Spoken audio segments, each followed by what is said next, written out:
Sayang. Sayang.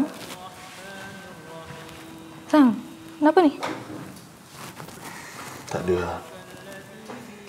Sepatutnya 10 malam terakhir Ramadan ni, kita kena banyak beribadah, banyak beramal. Tapi itulah. 10 malam terakhir ni lah, kalau awak pergi ke masjid, orang makin kurang. Sepatutnya orang penuh kat masjid tu. Tapi tak. Mungkin orang melepak, main mercun, bersiap untuk raya.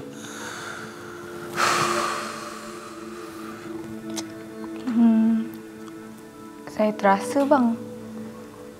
Tapi tak apa, sebab memang tu pun yang sepatutnya kan.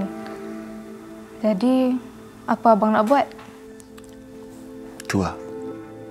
Abang ingat abang nak beriktikaf kat masjid setiap malam ni. Nak qiyamul lail. Harap-harap abang jumpalah Lailatul Qadar tu. Ni, sayang izinkan tak kalau abang tak ada 10 malam terakhir ni? Boleh bang. Hal rumah semua biar saya yang uruskan. Abang pergi dapatkan Lailatul Qadar ya? Okey. Terima kasih.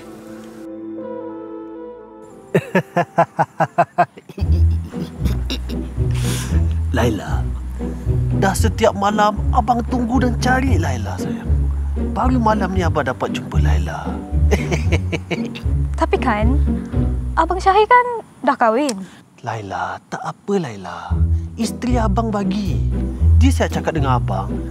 Abang, dapatkanlah Lailatul Qadar. Ya ke? Iya. Kali pertama abang nampak Lailatul Qadar sembahyang dekat surau tu, abang selalu nak jumpa Laila. Abang jadi candu Laila. Malam ni Laila nak buat apa? Abang boleh balik lewat? Yesh, kurang ajar. Berani ya dia buat sini?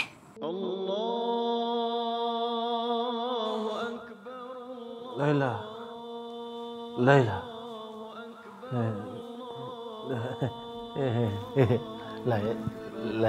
Laila. Lai. Ngoài pintu à? Có nên chứ.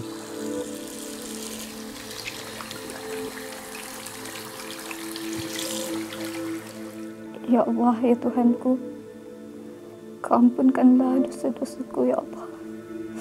Kau ampunkanlah dosa-dosa suamiku, ya Allah. Kau berikanlah kekuatan pada aku untuk hadap ujian ini, ya Allah. Kenapa suami aku dalam diam ada perempuan lain, ya Allah? Ya Allah, Engkau berikanlah hidayah pada suamiku, ya Allah. Engkau lembutkanlah hati dia untuk hati yang terbaik. Saya pun tak tahu lah. Tapi ni semua wish isteri saya tau. Dia nak saya cari dan dapatkan awak, Hidayah. Ya ke? Iya. Baiknya isteri awak. Tu lah. Alamak. Dalam doa dia tu memang dia ikhlas gila supaya saya dapat Hidayah. So Hidayah, malam ni kita nak buat apa? Kita pergi raya? Awak cucuk bibir ke? Nampak geram. Yes. Aku dah agak dah. Original. Dah raya dah, setan pun dah keluar, saya pun